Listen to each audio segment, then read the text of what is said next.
Tonight, we have breaking news as we come on the air just in this evening. The cause of death now revealed for actor Gene Hackman and his wife. Tonight, the chief medical examiner revealing Oscar-winning actor Gene Hackman died of heart disease and Alzheimer's, and that his wife had died a week earlier in the home from a rare virus transmitted by mice droppings in urine. Authorities telling our correspondent they believe Gene Hackman was in the home for a week with his dead wife. Tonight, the dramatic images, the explosion of Elon Musk's SpaceX Starship. The FAA now ordering an investigation tonight. The rocket breaking up 9 minutes into its test flight, debris streaking across the sky. Multiple airports ordering ground stops. Pilots in the air warned to look out for debris. A passenger recording images through this airplane window. Tonight, the new turn in President Trump's on-again, off-again tariffs. 24 hours after pausing 25% tariffs against Canada and Mexico, saying it's just a pause for one more month. Now President Trump is threatening Canada with a tariff up to 250% on dairy and lumber. What builders in the U.S. say that could do immediately to the cost of construction and homes here.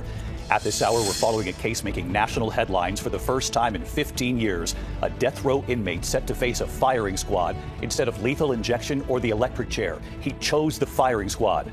Tonight, authorities have arrested 2 active duty soldiers and an Army veteran accused in a plot to sell secrets to China. And tonight, authorities say they have video. Tonight, the 20-year-old college student and engineering student who died. Authorities were at first told he was hit in the chest while playing basketball. Tonight, investigators say it was not basketball, it was hazing, that he was repeatedly punched in the chest. Tonight, dangerously high winds gusting up to 65 miles per hour in the Northeast. Planes rocking back and forth as they were coming in for landing. Tonight, the CDC now reporting measles in at least a dozen states, where it's now spreading. More than 200 cases now in Texas and New Mexico combined. Tonight, hear Dolly Parton dedicating this song to her husband, who she lost this week. If you hadn't been you, well, who would I be? The emotional tribute, and we'll play it for you. And tonight, so many eyes trained on this eagle's nest. Are we just moments away from another eaglet hatching? From ABC News World Headquarters in New York, this is World News Tonight with David Muir. Good evening, and we have several breaking stories as we come on the air tonight. We begin tonight with the mysterious death of actor Gene Hackman and his wife. Tonight, the cause of death just revealed: Gene Hackman dying of heart disease and complications from Alzheimer's. His wife, Betsy Hackman, dying in the home they now believe a week earlier from a rare virus traced to mice droppings in urine. The two were found in different rooms in their Santa Fe home. Tonight, the chief medical examiner revealing they died of different causes, but they were natural causes. Several days apart, no foul play. Gene Hackman's pacemaker recorded the day he died. Authorities telling our correspondent today they do believe Gene Hackman was in the home for a week with his dead wife. ABC's Trevor Ault leading us off in Santa Fe tonight.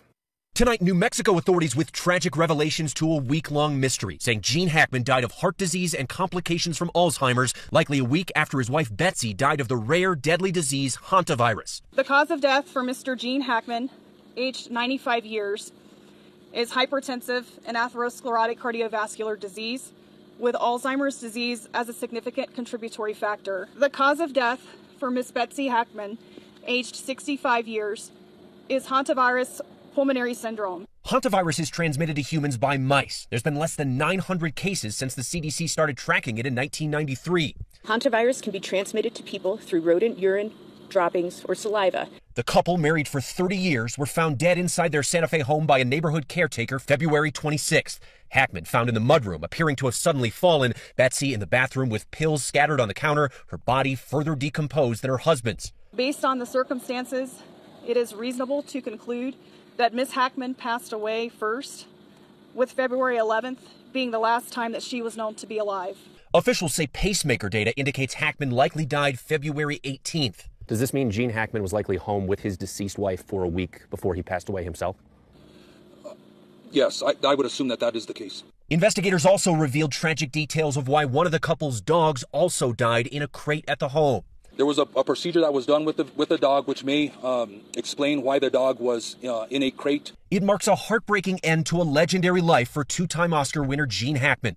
If you put your effort and concentration into playing to your potential, to be the best that you can be, I don't care what the scoreboard says at the end of the game, in my book, we're going to be winners. Officials vowing to continue their investigation, but consider the mystery solved.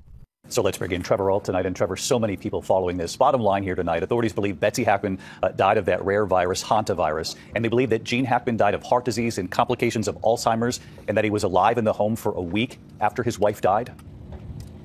That's right, David. And with his advanced Alzheimer's, officials say it's possible that Gene Hackman was not fully aware of what was going on in the week after his wife died. They say they found no outside communications he had in that time frame. But given the fact that Hackman was found near the door with his cane, officials say it's possible that he died while trying to go get help. David. Trevor Roth leading us off here tonight. Trevor, thank you. This evening, the dramatic images here. Elon Musk's SpaceX Starship blowing up about 9 minutes after takeoff. Ground stops ordered at multiple airports overnight, and pilots in the air were warned to look out for debris. Images of the flaming debris falling back to Earth. ABC's Victor Oquendo from Florida tonight. Stunning new videos tonight showing that massive Starship explosion as the FAA orders Elon Musk's SpaceX to investigate what went wrong. The moment it blew up, seen 9 minutes into the mission. Flaming wreckage streaking across the sky over the Caribbean after the Starship broke up, pieces falling back down to Earth. Passengers on this plane watched as the debris appeared to fly close to them mid-air. The incident forcing ground stops at several major airports in Florida. Pilots warned to look out for space debris. Vehicle mishap, a debris response area has been activated. You'll be crossing the debris field at your own risk. It was the 8th test flight of the Starship rocket, which Musk hopes will one day take humans to the moon and Mars. Stage separation. The giant reusable booster that powered the uncrewed Starship separated and returned successfully, caught by those so-called chopsticks. It was right above us, lit up the whole sky. This thing has exploded. It's the second straight time this year a Starship launch ended in disaster. Musk posting on X, rockets are hard. And David, it has been less than 2 months since the last test flight exploded, also disrupting travel. SpaceX says they are going to learn and make improvements for future Starship flights. David. Victor Oquendo live from Florida tonight. Victor, thank you. At this hour, there's also breaking news coming in from South Carolina tonight in a death penalty case making national headlines. For the first time in 15 years, a death row inmate has now been executed moments ago by firing squad instead of the electric chair or lethal injection. Here's Steve Osunsami. Prison officials in South Carolina tonight are making history on death row, using 3 executioners with rifles, firing from 15 feet away at the same time to shoot this double murderer in the heart. 67-year-old Brad Sigmund chose to die this way over the electric chair and lethal injection after a number of executions using injections have gone wrong. States have had trouble getting the right chemicals, and prison officials in the death chamber have struggled using needles and finding veins. Sigmund's attorney says a firing squad felt more humane. Knowing that the bullets are going to break the bones in his chest and destroy his heart, or risk a 20-minute long execution strapped to a gurney with your lungs filling with blood and fluid.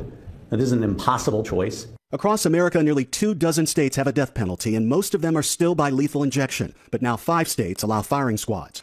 In Idaho last year, they tried 8 times to kill this serial killer by lethal injection and failed. On Wednesday, lawmakers in response passed a bill to make a firing squad the state's primary death penalty. In South Carolina tonight, Brad Sigmund's ex-girlfriend told USA Today to remember her parents, who he beat to death with a baseball bat, saying that I didn't get to see them grow old.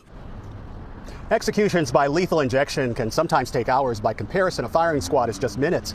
It's America's oldest method of state execution, some would say more efficient. And late word from South Carolina tonight, this death sentence has been carried out. The first time a prisoner in America has been killed by firing squad in the last 15 years. David? Yes, that execution just a short time ago. Steve Osunsami tonight. Steve, thank you. Now to the new turn tonight in President Trump's on-again, off-again tariffs, just 24 hours after pausing the 25% tariffs he imposed on Mexico and Canada, saying he would pause them for a month. Tonight, the president is now threatening Canada with a tariff up to 250% on dairy and lumber. And tonight, what American builders say this could do immediately to the cost of construction and homes here in the U.S. Rachel Scott at the White House tonight. Just 24 hours after declaring a temporary truce in his trade war with Canada and Mexico, President Trump today with a new tariff threat, announcing plans to impose a hefty new tax of up to 250% on all lumber and dairy coming in.